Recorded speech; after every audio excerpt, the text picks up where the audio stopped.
Ada sebuah perpustakaan yang tidak tercatat di peta manapun.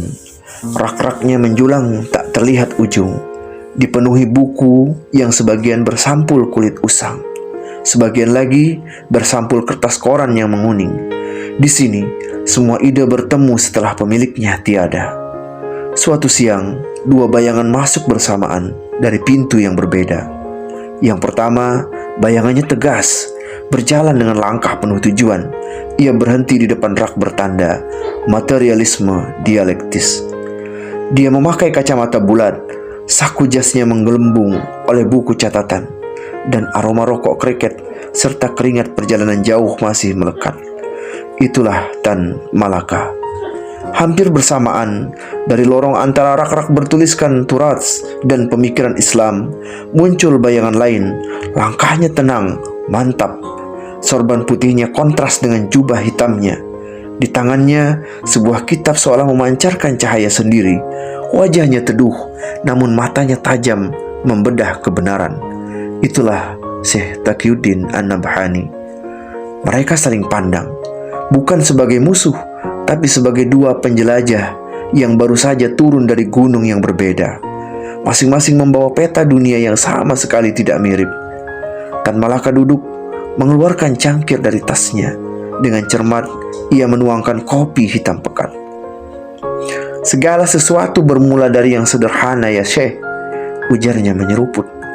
"Biji kopi ini, air panas, tanah tempat ia tumbuh, inilah realitas pertama. Kita memahami dunia dengan menyentuh, mencium, mencicipinya. Dari sini pikiran lahir. Madilog, material, dialektika, logika, itulah kompasku." Syekh An-Nabhani tersenyum tipis. Dari balik jubahnya ia mengeluarkan sebuah botol kecil berisi air zam-zam. Ia tuang perlahan ke cangkirnya yang kosong. "Air ini sahabatku," katanya dengan suara yang dalam dan jernih, "mengingatkanku pada sumber segala sumber. Biji kopimu membutuhkan tanah, hujan, matahari. Siapa yang menciptakan hukum-hukum itu?" Ia menatap lurus.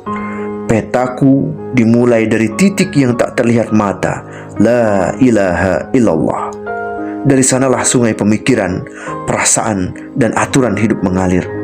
Jika petamu dimulai dari sungai, petaku dimulai dari mata air di gunung yang paling tinggi." Tan Malaka mengangguk, tapi matanya berbinar menantang. "Lalu, di petamu di mana tempat bagi para penjelajah hebat? Galileo, Darwin, atau bahkan Ibnu Sina dari peradabanmu sendiri?" "Aku membayangkan sebuah taman manusia, tempat para pemikir bebas berkarya tanpa belenggu dogma." An-Nabhani menghela napas halus. "Taman yang indah, tapi siapa yang jadi tukang kebunnya? Akal manusia yang terbatas, itulah bahayanya. Ketika sang penjelajah merasa dirinya adalah pembuat peta, ia akan tersesat oleh keangkuhannya sendiri. Di petaku, hanya sang pencipta peta yang berdaulat mutlak. Tamanmu akan menjadi labirin yang memuja bayangannya sendiri." Angin membawa bau perubahan. Tan Malaka bersandar, matanya berkobar.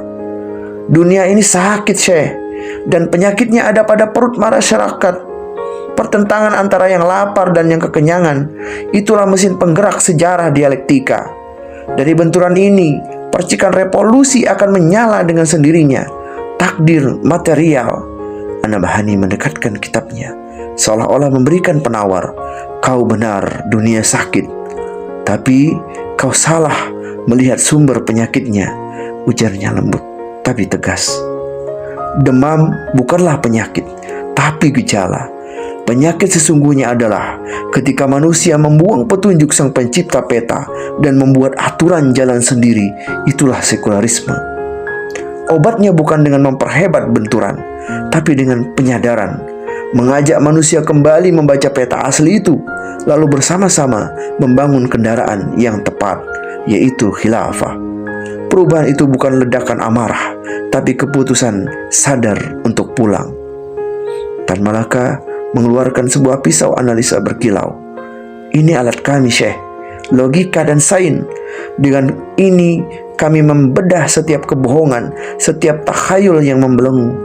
An-Nabhani mengangguk, Lalu dari balik jubahnya ia juga mengeluarkan sebuah pisau yang serupa bentuknya. Namun pada gagangnya terukir kaligrafi Bismillah. Pisau yang sama katanya. Tapi lihat pegangan kita. Pisau ini bisa digunakan untuk membedah tubuh, memahami anatomi itu mulia, atau bisa untuk merampok. Ilmu adalah alat. Pegangannya itulah yang menentukan nilai-nilai siapa yang memegangnya. Dalam pandangan hidup Islam, sains adalah pelayan yang mulia, bukan tuan yang bebas nilai. Ilmuwan besar yang kau puji, Ibnu Sina, Al-Khawarizmi, mereka bekerja dengan pisau yang sama, tetapi dengan pegangan Bismillah. Hasilnya peradaban yang gilang gemilang, bukan kehancuran. Tiba-tiba di antara lorong perpustakaan, bayangan hitam raksasa muncul berkepala dua. Satu kepala meludahkan koin emas, yang lain meludahkan peluru dan perintah. Monster bernama kapitalisme, imperialisme itu mendesing. Tan Malaka langsung melompat berdiri, wajahnya berkerut marah. Lihatlah, monster itu, ia memakan keringat rakyat dan menjajah negeri. Aku akan menghancurkannya dengan pedang sosialisme yang ditempa di tungku perjuangan kelas. An-Nabhani juga berdiri, namun dengan sikap yang tenang. Ia tidak langsung menghunus pedang. Ia memandang monster itu dengan pandangan seorang dokter. Kita sepakat itu monster yang harus ditumpas, katanya. Tapi pedangmu hanya akan memotong kepalanya untuk sementara. Karena monster ini punya tulang punggung yang tak putus, yaitu pemisahan agama dari kehidupan. Selama tulang punggung itu ada, kepala baru akan tumbuh. Dari balik jubahnya, ia mengeluarkan sebilah pedang yang cahayanya berbeda. Pedangku ini dimaksudkan untuk memotong tulang punggungnya. Hanya dengan khilafah yang menerapkan hukum Allah, monster ini bisa mati untuk selamanya. Bayangan monster pun hilang. Kedua tokoh itu kembali duduk. Keheningan yang berbeda menyelimuti. Cangkir kopi Tan Malaka sudah dingin. Air zam-zam An-Nabhani masih tersisa.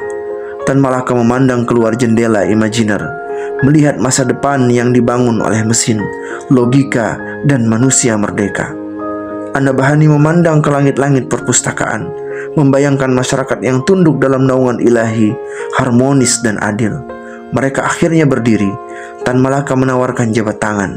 An-Nabhani menerimanya erat. Kita mungkin tidak akan pernah sepaham, sahabat, kata Tan Malaka. Memang, jawab An-Nabhani.